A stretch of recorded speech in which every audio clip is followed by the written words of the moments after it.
happy readers, and welcome to another video where I'm going to share a chapter of a book that I have recently read and loved and think that you should give a shot. So today we are talking about The Summer of June by Jamie Sumner. It came out in 2022. It is middle grade realistic fiction about a girl named June. She has just finished 5th grade and it's the summer before 6th grade. She lives with her mom in the South, I believe it is Tennessee, and she really struggles with anxiety and the things that can come from that. She pulls out her hair and she has a hard time making friends. She is very introverted and thinks the worst of social situations. So maybe you can relate to that, maybe not. Maybe you'll read this and have more empathy for people who do struggle with anxiety. So I'm just going to read the first chapter to you. I will say I read this in one day. I'm pretty sure I split it into 2 sittings. That is how good it is. So here we go. The Summer of June by Jamie Sumner. Chapter 1, it's called Behold. I am a wonder to behold. At least that's what Mom said when she saw the clumps of hair on the bathroom floor. She took one look at my bald head and my bare feet itching under all that shed weight and announced, "Junebug, you are a wonder to behold." And then she pried the pink Bic razor from my fingers and took it to her own head. That's the thing about Mom. She is a woman of action. Her dark waves fell and mixed with my blonde ones, and all together we made an unruly mess. But it was a mess on the floor and not on our heads, so that was that. She was not a wonder to behold, honestly. All that hair had been hiding bumps and divots and a scalp so white it was almost gray. She scratched at it with her glittery purple nails, exploring the whole craggy moonscape.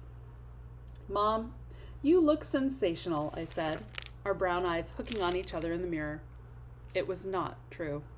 Sometimes you have to tell a little lie to call a bigger truth into being. This summer I am summoning all our truths. Truth number 1. I will not be the girl who pulls out her own hair because she's running from the anxious thoughts in her head. Truth number 2. Mom and I will own our power as fierce, independent females. Just because her boyfriend, Keith, dumped her last week does not mean Mom has to turn into the lonesome librarian. He wasn't even supposed to be her boyfriend in the first place. He stopped by to try to sell us insurance and stayed 3 years. We can be happy without him, together, on our own. Here's truth number 3, the secret truth. I am tired of being the nervous mouse girl who is scared all the time and runs from everything. And I'm sick of waiting for the right thing to happen.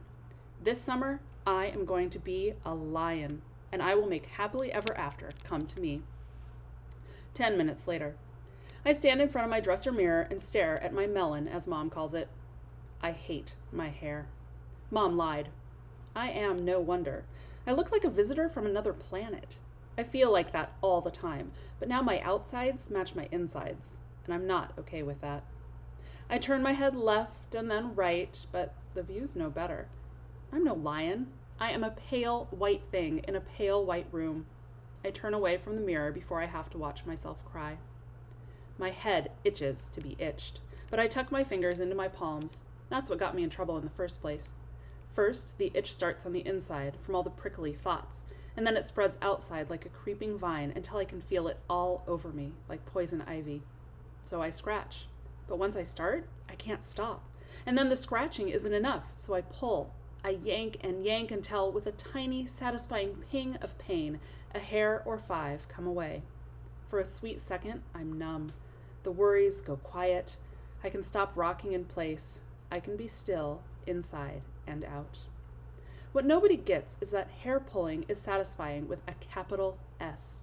Each strand is a pull chain in the tub. Yank on it and a little of the worry leaks out.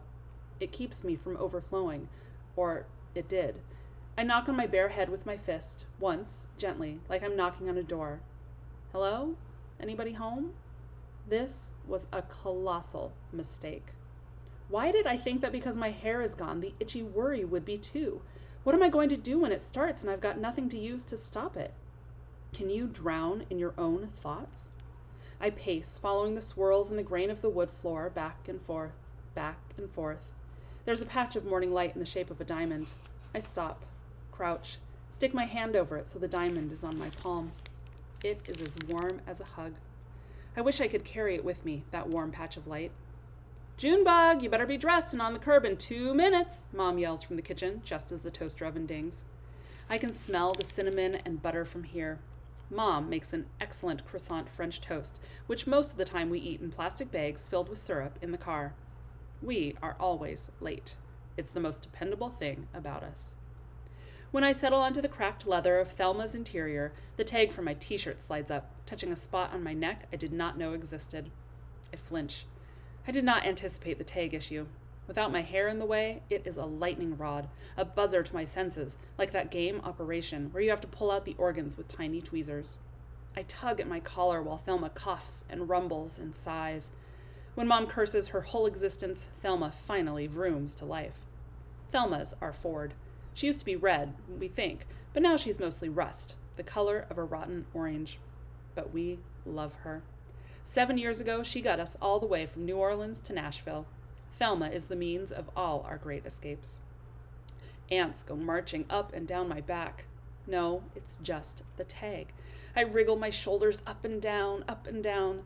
My therapist, Gina, likes to say my mind has a mind of its own. It fixates on the strangest and most unreasonable things. I worry about the tag. I worry that I will keep worrying about the tag. I worry that it worries me. It is the worry go round. A hamster on a wheel. I try my favorite car trick to stop the thoughts. I crack my window and let the wind blow straight in my eyes until they fill with tears and the maple trees blur, their green leaves waving like peacock feathers. I would like to be a peacock, so bright and beautiful that people are drawn to me. Mom rolls her own window all the way down, too. She finds a Ray LaMontagne song on the radio. I don't know how she can seem so easy in herself, with her hand out the window riding the waves of the wind. She is the yin to my yang. Nick, Mr. X number 2, was a musician, and he sounded just like Ray on the radio. He is how we ended up in Nashville in the first place. He lasted the longest, ages 4 to 8 in June time, but he was also the worst. He was the slowest to realize that nobody can stick with Mom without getting me in the bargain. When he finally showed himself for what he was, Mom kicked him to the curb, but it was too late for me. Not all shadows dissolve in the sunshine. He's been my shadow for years, but I don't like to talk about that. We're only a 5-minute drive to the Columbia Public Library where Mom works. It's just south of the teeny tiny downtown of Franklin that has been our home these past 7 years, just outside Nashville. At 10 till 10 on this Saturday morning, we pull into the library's parking lot, more potholes than road, and bump along to the employee slots under the rows of crabapple trees around back. I tip the plastic baggie into my mouth and suck out the last few drops of syrup. "Ick, June," Mom shudders. I smack my lips. "Don't yuck my yum." Like bank robbers, we kick Thelma's doors open and launch ourselves out, bald heads and all, into the damp morning heat. Summer, here we come. All right. Well, if you liked that and you want to find out how June's summer goes, you're going to have to read it. So, Jamie Sumner, The Summer of June. Find it at your local library, at your school library, if school's in session, at your local independent bookstore, wherever you get books from. And I hope you read it, and I hope you love it as much as I did. As you go out into the world, remember to have fun and to learn lots and to read as much as you can. Until next time. Happy reading.